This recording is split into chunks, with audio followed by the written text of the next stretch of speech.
Bismillahirrahmanirrahim.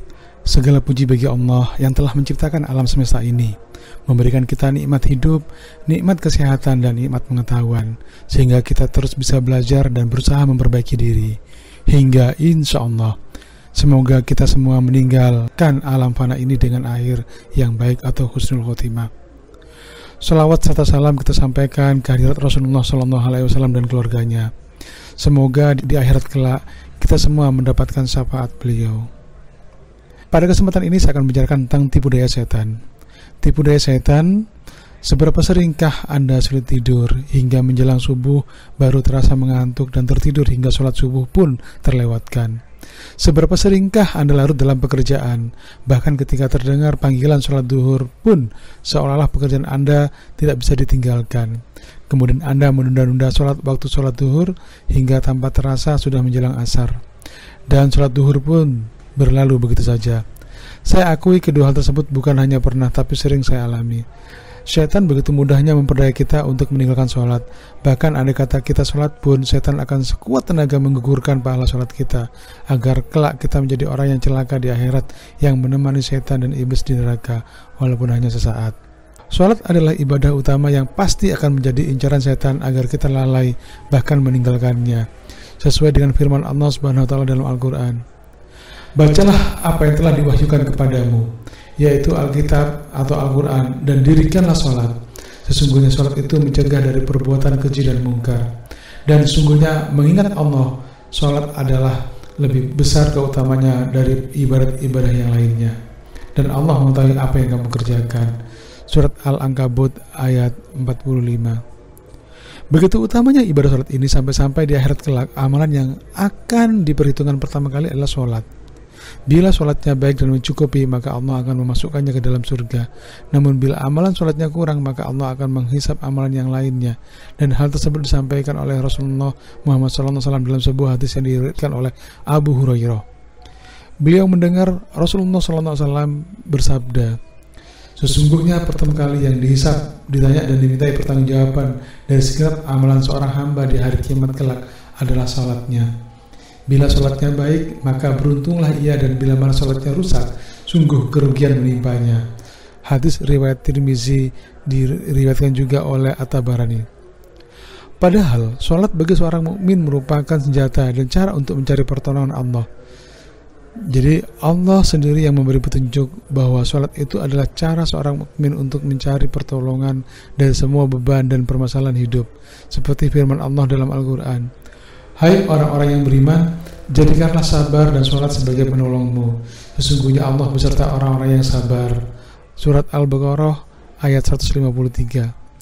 Jika sholatnya sendiri telah dirusak dengan godaan setan yang begitu terstruktur dan masif, bagaimana seorang muslim bisa mencapai ketenangan diri dan mencari pertolongan kepada Zat yang Maha Kuasa lagi Maha Penyayang? Padahal sholat merupakan jembatan komunikasi dan penghambaan seorang muslim kepada Allah. Jadi ada 3 strategi mengalahkan setan. Iblis telah hidup berabad-abad lamanya. Demikian juga dengan anak buah iblis seperti setan dari golongan jin dan manusia yang dapat hidup beratus-ratus tahun. Tentu saja mereka telah punya pengalaman bagaimana membuat tipu daya untuk memperdaya setiap anak cucu Adam. Ibarat sebuah kampus, semua dosen di program tinggi setan pasti sudah pada jadi profesor, karena rajinnya mereka membuat penelitian cara menggoda manusia dan mempublikasikannya di antara sesama mereka.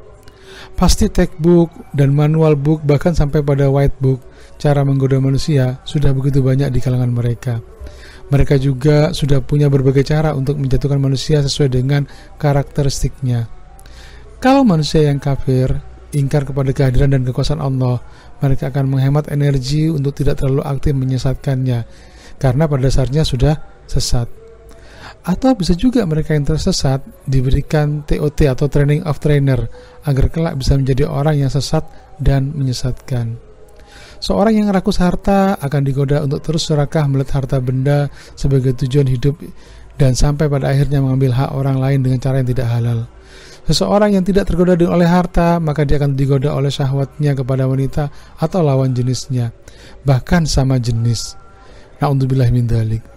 Bisa juga melalui jalan lain seperti perbuatan riba, minum-minuman khamar, termasuk juga narkoba, dan berbagai perbuatan maksiat yang bertingkat. mulai dari ringan sampai dengan yang paling berat. Namun, sebagai seorang yang beriman, kita juga harus tahu bagaimana cara mengalahkan setan. Menjaga makanan halal yang masuk ke dalam tubuh dan berbanyak puasa adalah cara mempersempit agar setan tidak leluasa masuk ke dalam diri kita melalui pembuluh darah yang begitu halus. Strategi yang utama yang harus kita prioritaskan terlebih dahulu adalah menyelamatkan sholat kita, karena sholatlah menjadi tolak ukur apakah seorang munafik atau kafir. Sholat yang benar, tepat waktu, khusyuk dan berdampak kepada perilaku diri bukan hal yang mudah. Berikut 3 strategi mengalahkan setan dalam sholat kita. 1. Yakini dan pahami setan adalah musuh abadi. 2. Ketahui strategi dan tipu daya setan. 3. Ketahui cara berlindung dari godaan setan. 3 strategi tersebut insya Allah akan menjadi pengetahuan dan bagaimana memenangkan pertempuran setiap harinya melawan setan. Pertama, yakini dan pahami setan adalah musuh abadi yang akan selalu berusaha mengganggu dan menggelincirkan kita untuk mengikuti jalan sesat kepada mereka. Allah sendiri sudah mengingatkan dalam Al-Quran lebih dari 9 kali di berbagai ayat bahwa setan adalah musuh yang nyata bagi manusia. Iblis dan setan bukanlah makhluk fiksi yang dikarang untuk menutupi kelemahan manusia dalam mengendalikan diri. Bila kita beriman kepada Allah, Rasul dan kitabnya, maka kita juga harus yakin adanya keberadaan iblis dan setan dan bahaya yang mereka sebarkan untuk menyesatkan kita. Bukankah aku telah memerintahkan kepadamu, hai Bani Adam, supaya kamu tidak menyembah syaitan? Sesungguhnya syaitan itu adalah musuh yang nyata bagi kalian. Surat Yasin ayat 60.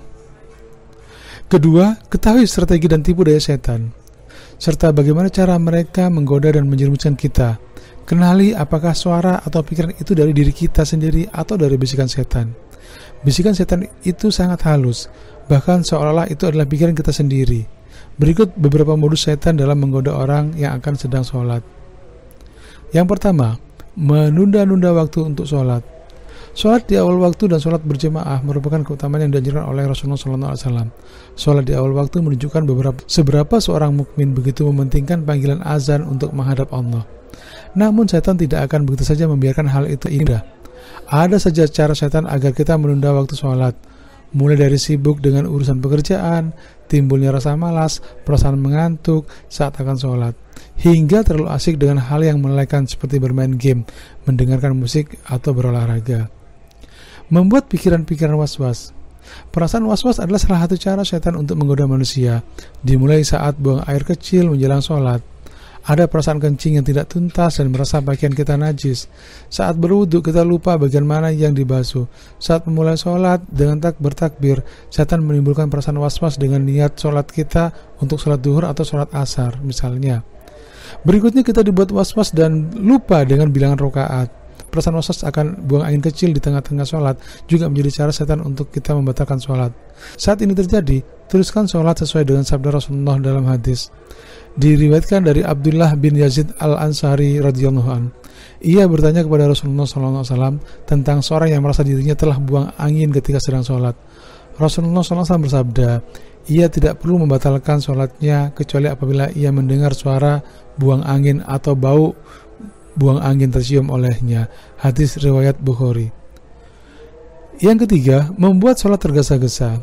Awal Ramadan kemarin saya sempat melihat di berbagai televisi sebuah pondok pesantren yang sholat tarawih 20 rakaat plus witir hanya dalam 7 menit. Menurut pengasuhnya, itu adalah tradisi sholat tarawih yang telah ada sejak zaman kakeknya. Pahami bahwa ajaran agama itu tidak didasarkan atas tradisi kakek dan nenek moyang kita. Semua amalan ibadah kita, tata caranya harus berlandaskan Al-Quran dan As-Sunnah. Sholat dengan tergesa-gesa, apakah karena ada keperluan atau biasanya kita bilang sudah hafal sehingga sholatnya tidak memperhatikan tumak nina atau berdiam diri sejenak dalam setiap gerakannya. Rasulullah menyebut orang yang sholat dengan tergesa-gesa sebagai pencuri yang paling buruk. Diriwayatkan dalam Abu Qatadah, sejelek-jeleknya orang yang mencuri adalah orang yang mencuri dalam sholatnya. Maka sahabat bertanya, wahai Rasulullah, bagaimana ia mencuri dalam sholatnya?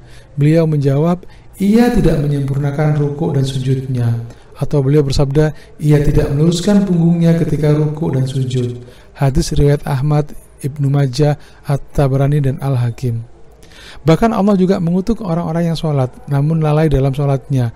Orang yang sholat dengan tergesa-gesa pasti adalah orang yang lalai karena tidak ada keikhlasan dan merendahkan diri dalam sholatnya.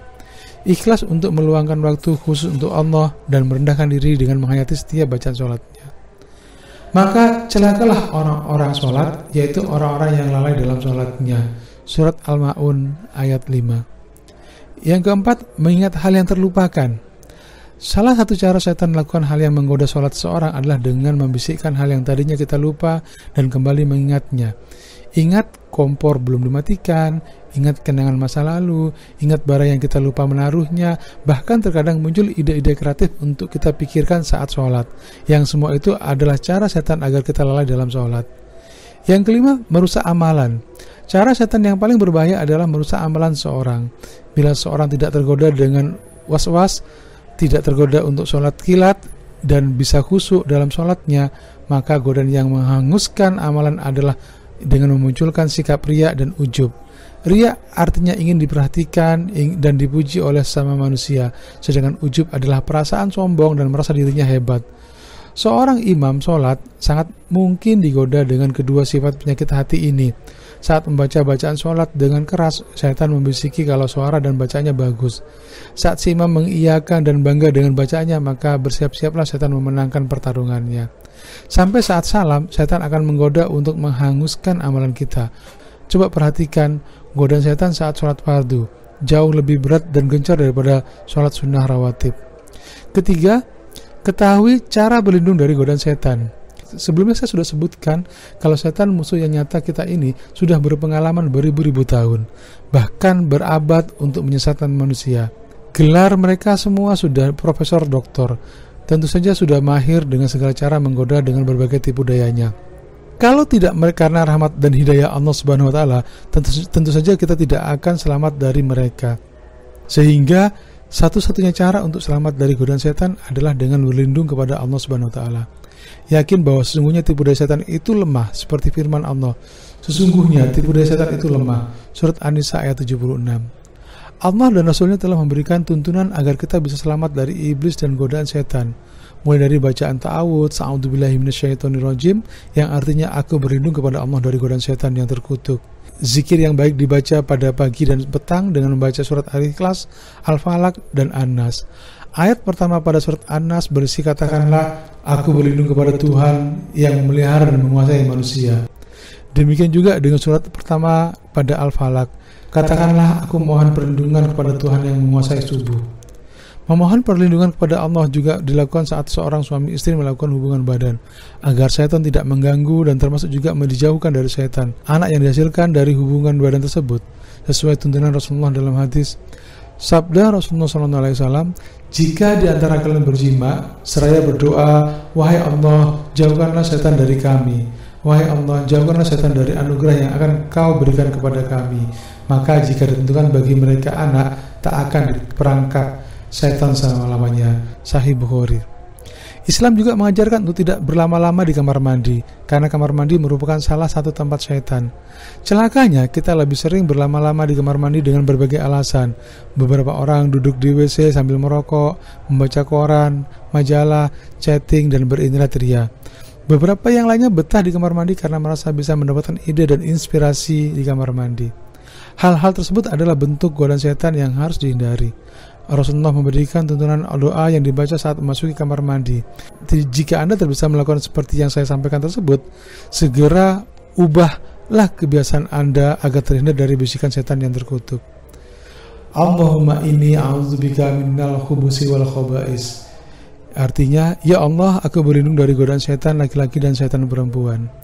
Allah berfirman, apabila kamu membaca Al-Quran, hendaklah kamu meminta perlindungan kepada Allah dari setan yang terkutuk. Sesungguhnya setan itu tidak ada kekuasaan atas orang-orang yang beriman dan bertawakal kepadanya. An-Nahl ayat 98-99. Terakhir, pahami bahwa dalam Al-Quran Allah telah memberikan petunjuk siapa saja yang mereka kebal dari godaan setan. Mereka yang beriman, bertawakal, dan yang mukhlas sajalah yang tidak dapat disesatkan oleh setan. Satu lagi, bila kita pernah sesat dan disesatkan, jangan berputus harapan untuk memohon ampunan kepada Allah. Sesungguhnya ampunan Allah jauh lebih besar dari kesalahan kita dan seisi dunia ini. Saat kita memohon ampunan kepada Allah dengan sebenar-benarnya, maka misi setan sesungguhnya telah gagal untuk mencari teman abadi di neraka nanti. Sesungguhnya setan ini tidak ada kekuasaan atas orang-orang yang beriman dan bertawakal kepada Rabb-nya. Sesungguhnya kekuasaannya atau setan hanyalah atas orang-orang yang mengambilnya jadi pemimpin dan atas orang-orang yang mempersekutukannya dengan Allah. An-Nahl ayat 100. Demi kekuasaanmu, aku akan menyesatkan mereka semuanya, kecuali hamba-hambamu yang mukhlas di antara mereka. As-Sad ayat 83. Demikian yang bisa saya sampaikan pada kesempatan kali ini. Semoga ada manfaatnya bagi saya dan Anda sekalian. Dan kita termasuk orang-orang yang beriman, yang selamat dari godaan setan yang terkutuk, hingga akhir hayat kita nanti diwafatkan dalam keadaan husnul khotimah. Amin. Terima kasih.